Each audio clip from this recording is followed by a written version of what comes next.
భోగాపురం అంతర్జాతీయ విమానాశ్రయం నేటి నుంచి ప్రయాణికులకు రాకపోకలకు ప్రారంభం నోచుకుంది. ప్రధానంగా చూసుకుంటే మొదటి విమానం అయితే ఈ రోజు ల్యాండింగ్ అయింది. దీని నుంచి వచ్చిన ప్రయాణికులకి జిఎస్ఎల్ మెడికల్ ఇన్స్టిట్యూషన్స్ మరియు కిమ్యూ ఇంటర్నేషనల్ యూనివర్సిటీ భాగస్వామ్యంతో ఇండియన్ అలైన్డ్ ఎంబీబీఎస్ కోర్స్ అడ్మిషన్లు అందిస్తోంది నియో. సగర్వంగా స్వాగతం పలుకుతున్న నేపథ్యం కూడా కనిపించింది. ఒకవైపు చూస్తే కేంద్ర మంత్రులు కూడా సగర్వంగా ఒకవైపు స్వాగతం పలికి వాళ్ళకి పుష్పగుచ్చములు ఇచ్చి మరికొంతమందికి కొండపల్లికి సంబంధించినటువంటి కొంత ఆ బ్యాగులు అలాగే వాళ్ళకి సంబంధించిన కొన్ని కిట్లు కూడా ఇచ్చిన నేపథ్యం కూడా కనిపిస్తా ఉంది. అదేవిధంగా ముఖ్యంగా చూసుకుంటే ఈ భోగాపురం విమానాశ్రయం ప్రారంభం కావడంతో చుట్టుపక్కల ప్రాంతం అంతా కూడా విస్తృతంగా అభివృద్ధి చెందుతుంది. ఎంతగానో ఆశలు అయితే చిగురిస్తూ ఉన్నాయి. ఇప్పటికే రియల్ ఎస్టేట్ రంగం చూసుకుంటే పూర్తిగా అమాంతంగా పైకి లేచిపోయినటువంటి పరిస్థితులు కూడా కనిపిస్తా ఉన్నాయి. అంతా అందనెత్తుకైతే రేట్లు అయితే ఎగబోతున్న నేపథ్యం కూడా కనిపిస్తా ఉన్నది. ముఖ్యంగా మనం అయితే చూడొచ్చు, ఇప్పటికే దీనికి సంబంధించిన రోడ్లన్నీ కూడా పూర్తి స్థాయిలో పూర్తయ్యాయి.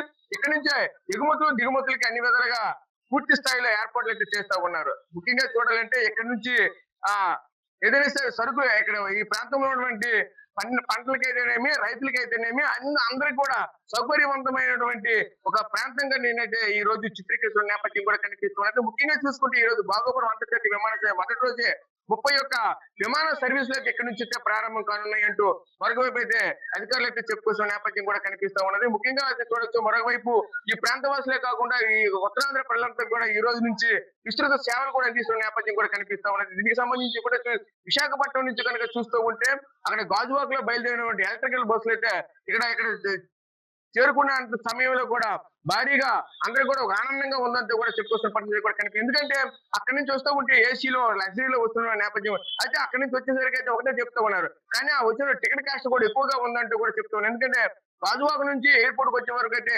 400 రూపాయలు పర్ హెడ్ పే చేయడం కూడా ఎక్కువగా ఉందంటూ కూడా చెప్పుకొస్తుంది. ఏపీఎస్ఆర్టీసీ కూడా మరొక వైపు దీన్ని భారంగా ఉందంటూ కూడా మరొక వైపు చెప్పుకొస్తుంది. ఎందుకంటే సామాన్య ప్రజలపై భారం వేస్తే రానున్న రోజుల్లో దానికి సంబంధించినటువంటి ప్రయాణికులు కూడా దాని మీద మొక్కు చూపే తక్కువగా ఉంటుందనే పరిస్థితి. ఎందుకంటే జనరల్ చూసుకుంటే ఈ రోజు ఉన్నటువంటి ఊబర్ కావచ్చు, ట్యాక్సీలు కావచ్చు, విభిన్న రకాలైనటువంటి వాహనాలు అయితే ఉన్నాయి. ఏది బుక్ చేసుకున్నా సరే తక్కువలోనే వెళ్లే అవకాశం అయితే కనిపిస్తా ఉన్నది. ఈ రోజు ఎలక్ట్రికల్ బస్సులకి పరిస్థితి కూడా తక్కువగా ఉండే అవకాశం ఉన్నట్టు చెప్తా ఉన్నది. దీనికి సంబంధించిన రోడ్లు కూడా పూర్తి స్థాయిలో ఒకవైపు అయితే కూటమి ప్రభుత్వం అయితే శరవేగంగా పూర్తి చేయాలనే ఆలోచన అయితే ముందుకు వెళ్తున్న నేపథ్యం కూడా కనిపిస్తా ఉన్నది. అదే క్రమంలో ముఖ్యంగా చూసుకుంటే భోగాపురం అంతర్జాతీయ విమానాశ్రయానికి సంబంధించినటువంటి స్కిల్ డెవలప్మెంట్ సెంటర్ కూడా ఒకవైతే ప్రారంభించారు. రానున్న రోజుల్లో ఎక్కడి నుంచి పిల్లల్ని ఇక్కడ ఎవరైతే యువకులు ఉన్నారో యువకులు కొత్తగా వాళ్ళందరికీ కూడా కొత్తమైనటువంటి వాళ్ళకి కావాల్సినటువంటి రీతిలో స్కిల్ ని తయారు చేసి వాళ్ళని ఇక్కడి నుంచే బయట కూడా పంపించే అవకాశం కూడా ఉంటుందని కూడా చెప్తూ ఉన్నారు. సుమారుగా చూసుకుంటే 1000 మంది పిల్లలతో ఇప్పటికే ఆల్రెడీ ఈ యొక్క